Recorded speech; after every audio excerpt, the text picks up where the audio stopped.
ಬಗೆದಷ್ಟು ಬಯಲಾಗ್ತಾ ಇದೆ ಭ್ರೂಣ ಹತ್ಯೆಯ ಕರಾಳ ಮುಖ. ಮಂಡ್ಯದಲ್ಲಿ ಭ್ರೂಣ ಹತ್ಯೆ ಕೇಸ್ನಲ್ಲಿ ಮತ್ತೋರ್ವ ಮಹಿಳೆ ಅಂಧರಾಗಿದ್ದಾರೆ. ನೋಡಿ, ಬಗೆದಷ್ಟು ಬಯಲಾಗ್ತಾ ಇದೆ ಈ ಭ್ರೂಣ ಹತ್ಯೆಯ ಕರಾಳ ಮುಖ ಒಂದೊಂದಾಗಿ. ಮಂಡ್ಯದಲ್ಲಿ ಭ್ರೂಣ ಹತ್ಯೆ ಕೇಸ್ನಲ್ಲಿ ಇದೀಗ ಮತ್ತೋರ್ವ ಮಹಿಳೆಯನ್ನ ಅಂಧರ್ ಮಾಡಲಾಗಿದೆ.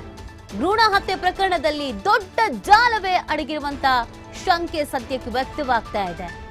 ಎ1 ಆರೋಪಿ ಅಶ್ವಿನಿ ರೀತಿಯಲ್ಲಿ ಕೃತ್ಯದಲ್ಲಿ ಭಾಗಿಯಾಗಿದ್ದ ಮತ್ತೋರ್ವ ಮಹಿಳೆ, ಕೆಆರ್ಪೇಟೆ ಮೂಲದ ಡಿ ಗ್ರೂಪ್ ನೌಕರೆ ಶ್ರುತಿ ಬಂಧಿತ ಆರೋಪಿ. ಗರ್ಭಪಾತ ಮಾಡಿಸಿಕೊಂಡಿದ್ದ ಮಹಿಳೆಗೆ ರಕ್ತಸ್ರಾವವಾಗಿ ಆಸ್ಪತ್ರೆಗೆ ದಾಖಲು ಮಾಡಲಾಗಿತ್ತು. ಈ ವೇಳೆ ಭ್ರೂಣ ಹತ್ಯೆ ಮಾಡಿರೋ ಪ್ರಕರಣ ಬೆಳಕಿಗೆ ಬಂದಿತ್ತು. ಕಳೆದ 1.5 ತಿಂಗಳ ಹಿಂದೆಯೇ ಭ್ರೂಣ ಪತ್ತೆ ಹಚ್ಚಿ ಹತ್ಯೆಯನ್ನ ಮಾಡಲಾಗ್ತಿತ್ತು. ಆರೋಪಿ ಶ್ರುತಿ ವಿರುದ್ಧ ಮೇಲುಕೋಟೆ ಪೊಲೀಸ್ ಠಾಣೆಯಲ್ಲಿ ದೂರು ದಾಖಲಾಗಿತ್ತು. ನೋಡಿ, ಒಂದೊಂದೇ ಪ್ರಕರಣಗಳು, ಒಬ್ಬೊಬ್ಬರ ಹೆಸರು ಇದೀಗ ಹೊರಗೆ ಬರ್ತಾ ಇರೋದು.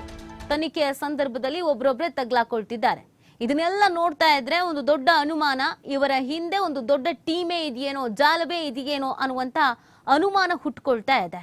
ಇದೀಗ ಯಾರ್ಯಾರ ಹೆಸರು ಕೇಳಿ ಬರ್ತಾ ಇದೆಯೋ ತನಿಖೆಯ ಸಂದರ್ಭದಲ್ಲಿ ಅವರನ್ನ ವಶಕ್ಕೆ ಪಡೆದು ವಿಚಾರಣೆಯನ್ನ ನಡೆಸಿದಾಗ ಈ ಜಾಲ ದೊಡ್ಡದಿದೆ ಅನ್ನೋದು ಗೊತ್ತಾಗ್ತಾ ಇದೆ.